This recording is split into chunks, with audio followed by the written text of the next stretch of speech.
네, 반갑습니다. 투자의 맥을 정확히 짚어드리는 맥점 코치입니다. 자, 한미 반도체 지금 이 5거래일제죠. 5거래일제 이 조정이 나오다 보니까 다시 이때 투매처럼 주가가 갑자기 또 꺾이는 건 아닌지 걱정하시는 분들이 정말 많더라고요. 자, 그런데 저는 이 한미 반도체 오히려 더 이 과열에 대한 부분을 지금 생각을 하고 있습니다.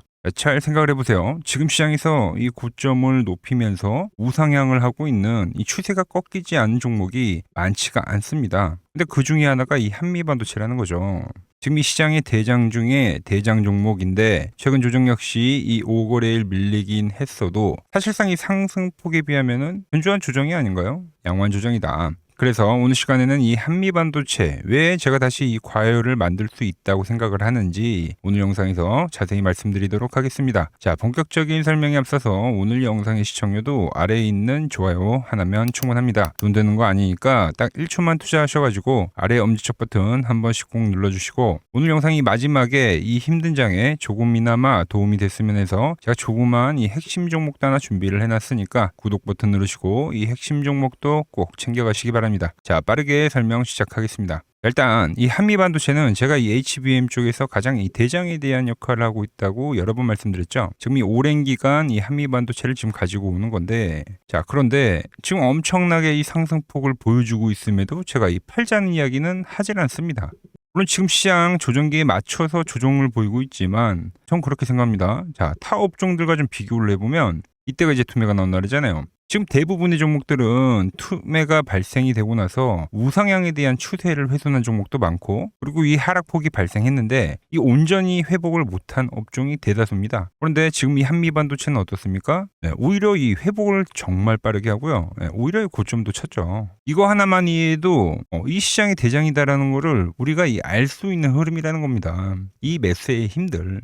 자, 그리고 오늘 시장 특징이 뭡니까? 이 삼성전자, SK 하이닉스도 오늘 시장 대비는 강세가 났어요. 그러니까 즉 지수는 좀 조정에 대한 양상을 보이는데 삼성전자, 하이닉스는 그래도 잘 견조하게 버텨줬죠. 그리고 제일 강세가 나오고 있는 게 뭐냐면 바로 이 마이크론 테크놀로지입니다. 마이크론 테크놀로지의 상승은 한미 반도체에게는 가장 수혜가 되죠. 그래서 제가 항상 이 한미 반도체 이야기를 할 때 이 마이크론 테크놀로지에 대한 이야기도 같이 여러 번 해드렸던 거죠. 자, 그리고 여러분, 제가 항상 이 HBM 쪽, 이 슈퍼 사이클을 이야기하면서 한 이야기가 뭐였어요? 자, 제가 항상 이 네 개, 그러니까 SK 하이닉스, 삼성전자, 한미 반도체, 그리고 마이크론 테크놀로지를 이 10년에 대한 주가의 흐름을 비교를 해드리면서 이 빨간 선이 한미반도체인데 이 한미반도체가 항상 대장이었다라는 이야기를 매번 해드리죠. 이 얘네들이 살아있으면 뭐라고요? 가장 멀리 가장 빠르게 달리는 종목이 한미반도체다. 이 대기업들의 온전한 수혜를 얻는 기업이 바로 한미반도체입니다.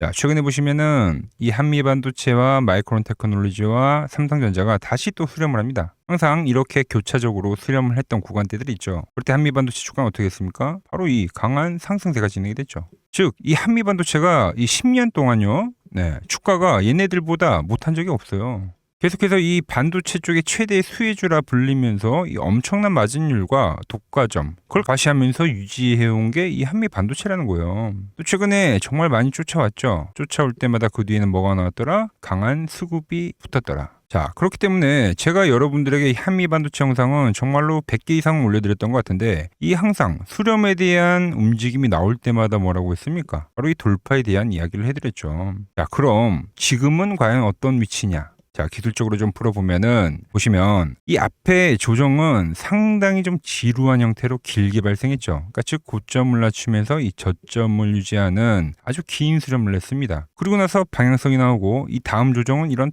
W에 대한 형태로 진행이 됐죠. 그리고 다음 방향성이 나오고 지금은 무슨 조정이냐 이겁니다. 뭐죠? 바로 이 강한 상승 이후에 이 고가에서 박스를 그리는 이 고가 유희, 엄청나게 점점 강한 조정이 진행이 되고 있다. 가격 조정이 발생하는 게 아니라 그냥 시간 조정이라는 거죠. 보세요. 조정에 대한 시간도 점점 줄어들고 있죠. 그런데 상승에 대한 각도는 점점 커지고 있어요. 1번의 조정보다 2번에 대한 조정이 더 짧아지고 이 3번은 어떻게 됩니까? 이 2번보다 더 짧아진다라는 거죠. 이런 형태가 나오는 것, 그러니까 매수세는 세지고 조정에 대한 길이는 짧아지는 것, 강력한 이 매수세의 힘을 뜻하는 것과 같은 겁니다. 점점점 강해지는 이 매수세의 힘, 상승은 강해지고 조정은 짧아진다. 이 매수에 대한 힘이 강하니까 이런 흐름이 진행이 된다는 거예요. 정말 시장에서 이 강한 힘을 가진 종목이라고 볼 수가 있는 겁니다. 자, 그럼 우리가 이 박스에선 뭘 기대할 수 있습니까? 다시 한번 이 힘을 기대를 할 수가 있다. 이 기간 조정이 마무리가 되면요. 자, 제가 큰 그림에서도 정말 여러 번 설명을 해드렸는데 이게 하나의 1파동이라는 설명을 해드렸어요. 큰 그림의 파동. 그리고 이 대장기 파동에 대한 기간 조정이 발생이 됐는데 U자형 패턴으로 진행이 되면서 지금 뭡니까? 이제 2차 파동이 진행이 된 거예요. 자, 그리고 이번에 조정이 발생했을 때도 어때요? 이게 5월선을 깨지 않잖아요. 그러니까 한방 조정이 나온 거예요, 이게. 상승, 조정, 상승과 조정, 다시 한번 이 상승을 알리는 그 파동이 진행이 될 수 있다는 거죠. 연봉으로도 제가 말씀을 드렸는데 이 윗꼬리를 소화하는 것, 이걸 상당히 강조를 했었잖아요. 그죠? 지금이 돌파라고 고점을 치고 있는 건데 이대로 많이 올랐다고 끝이 나냐? 그게 아니에요.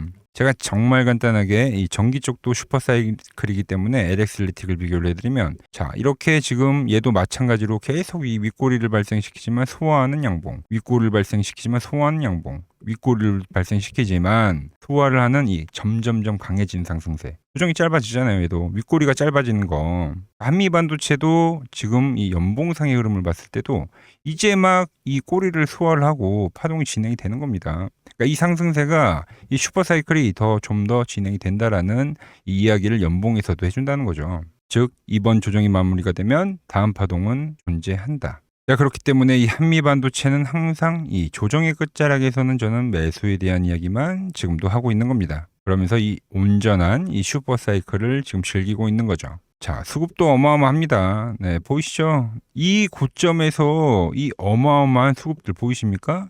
개인들은 올라가면 올라갈수록 신고가를 친 종목이기 때문에 일정 부분의 매수는 쫓아올 수 있지만 가져가질 못합니다. 그래서 계속 신고가를 치면 지금과 같은 개인들은 팔 수밖에 없는 구조가 되고 그 온전한 상승을 즐기는 거는 이 외인과 기관과 금융투자, 이 한미반도체에 대한 주포들이죠. 지금 고점인데도 불구하고 어마어마한 매수세를 보여주고 있다. 아직 갈 길이 멀다라는 좀 이야기를 해드리고요. 자, 그런데 이거를 제가 이 언제부터 이야기를 한 거냐? 자, 보자고요.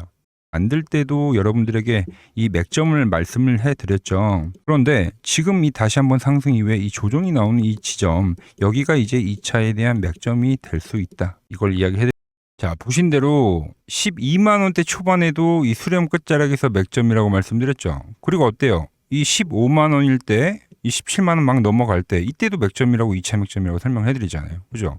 1차 맥점과 2차 맥점. 지금 뭡니까? 이제 곧 이 3차 맥점이 진행이 될 수 있다라는 이야기를 해드리는 겁니다. 자, 그래서 저와 함께 이 바닥에서부터 지금까지 온전히 잘 보유하신 분들에게는 제가 기다렸던 이 과열에 대한 신호가 오면 그때 제가 이 익절 문자를 보내드릴 거고요. 자, 지금 이 조정 뒤에 발생하는 이 다음 파동을 기다리신 분들 계시죠? 그분들에게는 이 전환이 나오는 그 타점에서 여러분들에게 이 문자를 보내드릴 겁니다. 자, 문자를 받는 방법은 아주 간단합니다. 이 화면 아래 번호 보이시죠? 010-6518-5019 제 개인 번호입니다. 자, 맥점이라고 저장을 해두시고 이 아래 번호로 맥점이라고 문자를 보내주시면 제가 여러분들 번호를 하나하나 저장을 해뒀다가 매일 이 시장의 흐름을 실시간으로 보다가 이렇게 전환이 나오는 그런 시점 있죠? 그 시점에 여러분들에게 이 매수를 해보자고 문자를 보내드릴 겁니다. 문자를 받으실 분들은 이 맥점이라고 두 글자만 남겨주시면 됩니다. 자, 그리고 지금 시장 이제 어려운 만큼 여러분들에게 이 도움이 될 수 있는 좀 정보를 말씀을 해드려야 될 것 같은데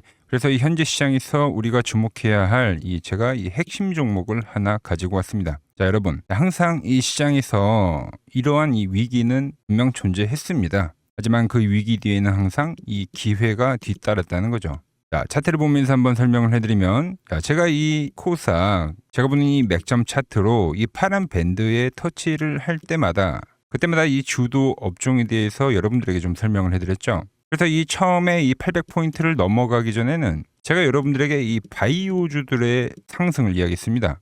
자, 보시면은 4개월 전에 이 ABL 바이오라는 종목을 이야기하면서 이 시총 10조가 바로 갑니다 라고 말씀을 드렸죠.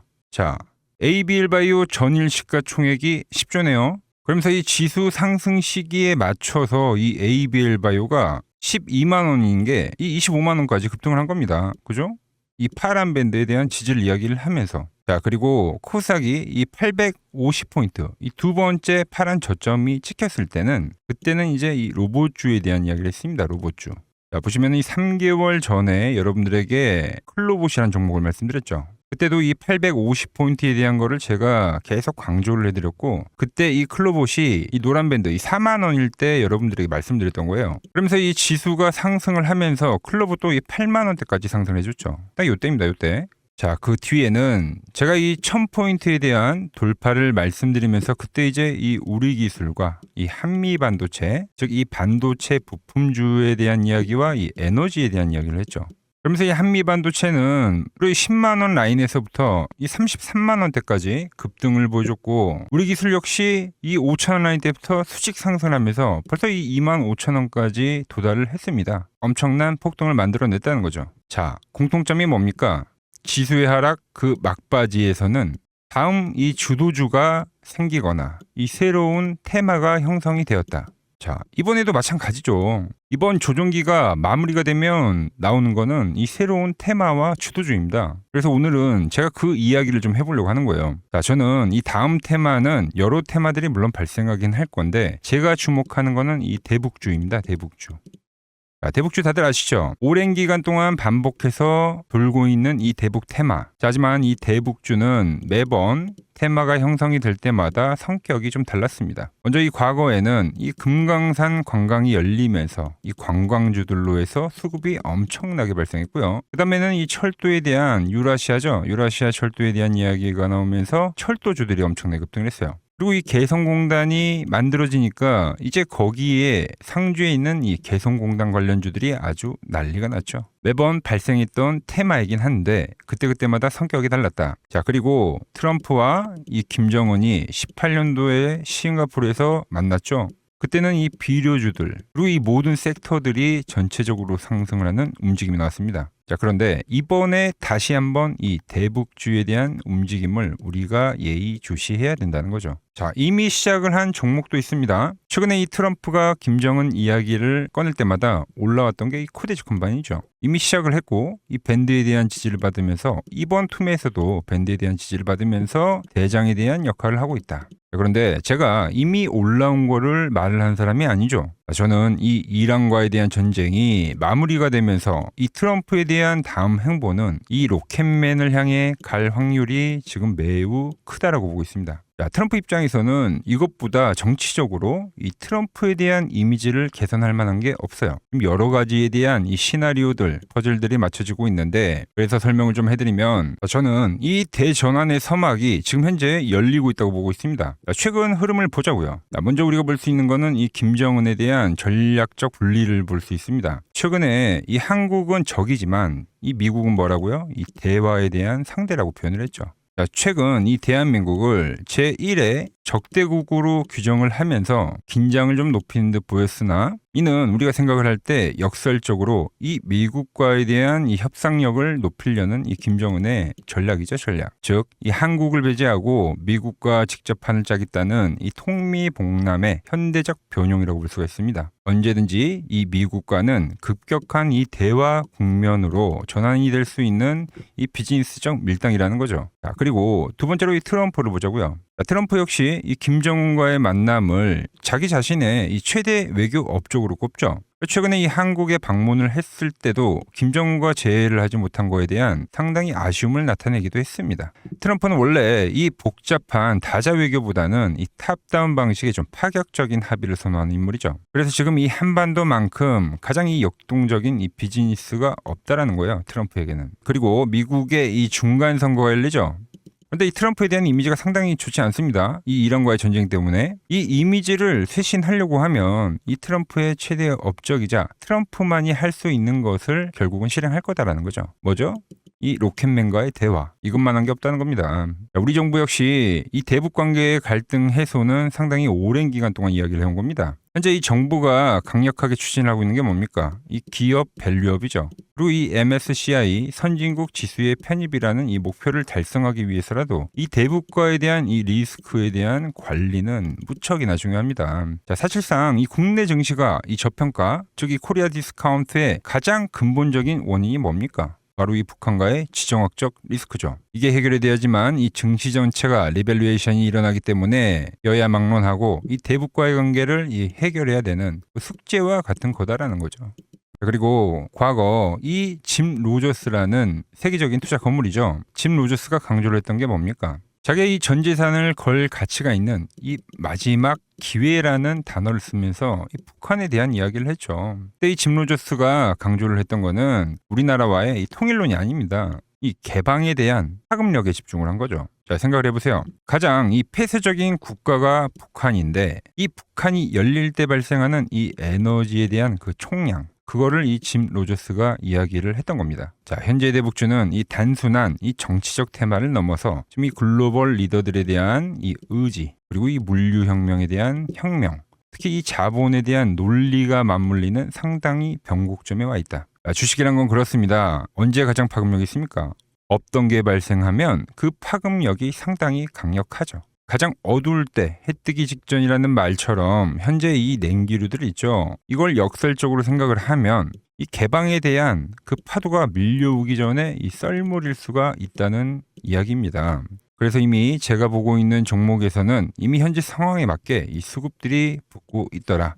그런데 제 영상을 꾸준히 봐오셨던 분들은 아시겠지만 제가 이 주말에 이 히든 종목으로 말씀을 드렸던 종목들 상당히 많이 있죠. 자, 엑시콘 밴드에 왔을 때 말씀드렸던 게 벌써 이 34,000원까지 상승을 해줬고요. 그리고 이 증권주에 대한 상승을 이야기하면서 삼성증권 역시 7만 원대에서부터 이 12만 원까지 씩 상승을 해줬죠. 거기에 이 전력에 대한 이야기를 하면서 이 일진전기 역시 최근에 계속적으로 우상향을 해주고 있고, 그리고 이 전쟁에 대한 이야기를 하면서 홍보석유까지도 엄청난 지금 폭등세를 보여줬습니다. 현재 보면 그 모든 그 시나리오들이 맞아떨어지면서 시세를 보여줬다는 거죠. 자, 그런데 최근에 이제 제가 이 페노샹과 이 대한해운 해운주에 대한 이야기도 좀 해드렸어요. 자, 대한해운은 단기간에 이 50%가 상승을 해줬고 페노션 역시 30%가 넘게 상승을 해줬습니다. 그런데 이제 너무 많은 분들에게 제가 이 오픈을 해버리다 보니까 지금 현재와 같이 이렇게 수급이 꼬이더라는 거죠. 아니, 제가 이 좋은 마음에서 공유를 해드리고 있는 건데 벌써 이 악성 매물들이 생기고 있다는 거예요. 그래서 이번 종목은 제가 이 오픈을 하지는 않겠습니다. 이 대북주라는 힌트는 제가 드리겠지만 조용히 먹겠다는 거죠. 자, 단 저에게 문자를 보내주신 분들에게는 제가 이 부분을 오픈해드리도록 할 겁니다. 저도 이 시나리오를 정말 이 오랜 시간 추적 관찰해온 만큼 정말 이 잘 따라오실 수 있는 분들에게만 드리는 게 맞다는 거죠. 그래서 제가 이 준비해놓은 대북주 관련된 이 자료, 그리고 시나리오, 그리고 이 종목을 받아보실 분들은 이 아래 번호로 이렇게 맥점이라고 두 글자 남겨주시면은 제가 보는 이 핵심 종목, 우리가 어느 구간에서 이 매집을 해가야 되는지, 그리고 어느 구간까지 우리가 끌고 가야 되는지 이 시나리오까지 아주 자세하게 말씀드리도록 하겠습니다. 아시겠죠? 자, 현재 시장 너무 힘들다고 지쳐 계시 마시고 매번 시장은 이 위기 뒤에 기회를 줬듯이 분명 이번 시장 역시도 이 위기회라는 말을 좀 머릿속에 새기면서 제가 준비한 종목 받아보시고 힘내시기 바랍니다. 오늘 제가 준비한 내용은 여기까지고 여기서 마무리하도록 하겠습니다. 아직 구독과 좋아요 누르지 않으셨다면 오늘만큼은 꼭 한 번씩 눌러주시고 저는 더 좋은 정보 들고 내일 인사드리도록 하겠습니다.